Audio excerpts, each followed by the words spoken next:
ಎಲ್ರಿಗೂ ನಮಸ್ಕಾರ. ಏನು ಗುರು, RCB ನಮ್ಮ ಹಾಲಿ ಚಾಂಪಿಯನ್ RCB ಅವರು 7 ಕೋಟಿ ಕೊಟ್ಟು ಯಾರನ್ನು ಖರೀದಿ ಮಾಡಿದ್ದಾರೆ ಹೇಳಿ?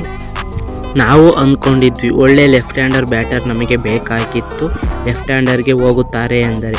ಆದರೆ ಹೋದ ಸತಿ ಹೋಗಿದ್ದ ವೆಂಕಟೇಶ್ ಅಯ್ಯರ್ಗೆ ಹೋದ ಸೀಸನ್ನಲ್ಲಿ 23 ಕೋಟಿ ಕೊಟ್ಟು ಖರೀದಿಸಿದ್ದ KKR ಈ ಸತಿನೂ ಕಾಂಪಿಟೇಷನ್ ಕೊಡ್ತು. ಆದರೆ ಕೇವಲ 7 ಕೋಟಿಗೆ RCB ಖರೀದಿಸಿದೆ. ಇದು ಒಳ್ಳೆ good option. Jacob Duffy world number 2 ranking T20 bowler ಕೇವಲ 2 ಕೋಟಿಗೆ RCB ಸಿಕ್ಕಿದ್ದಾರೆ.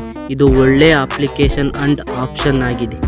ಜಾಸ್ ಹೇಜಲ್ವುಡ್ಗೆ ಒಳ್ಳೆ ರಿಪ್ಲೇಸ್ಮೆಂಟ್ ಆಗಿದೆ. ಇದು ಮಾತ್ರ ಅಲ್ಲ ಗುರು, ಯಾವುದೇ ಕಾಂಪಿಟೇಟಿವ್ ಟೀಮೇ ಬರಲಿಲ್ಲ ಇವರಿಗೆ, ಏನು ಅಂತ ಗೊತ್ತಿಲ್ಲ. ಆದರೆ RCB ಒಳ್ಳೆ ಪ್ಲೇಯರ್ ಮಾತ್ರ ಬೈ ಮಾಡಿದೆ. RCB ಒಳ್ಳೆ ಅಚ್ಚರಿಯ ಬೈ ಮಾಡಿದೆ. ಅದು ಯಾರು ಎಂದರೆ ಮಂಗೇಶ್ ಯಾದವ್. 5 ಕೋಟಿಗೆ RCBಗೆ ಬಂದಿದ್ದಾರೆ. ಅವರು ಉತ್ತಮ ಆಲ್ರೌಂಡರ್ ಎಂದು ತಿಳಿದು ಬಂದಿದೆ ಮತ್ತು ರಜತ್ ಪತ್ತಿದಾರ್ ಒಳ್ಳೆ ಶಿಷ್ಯ ಎಂದು ಗುರುತಿಸಲ್ಪಟ್ಟಿದ್ದಾರೆ. ಇದಕ್ಕಾಗಿ RCB ಒಳ್ಳೆ ಆಲ್ರೌಂಡರ್ ಅನ್ನು ಬೈ ಮಾಡಿದೆ.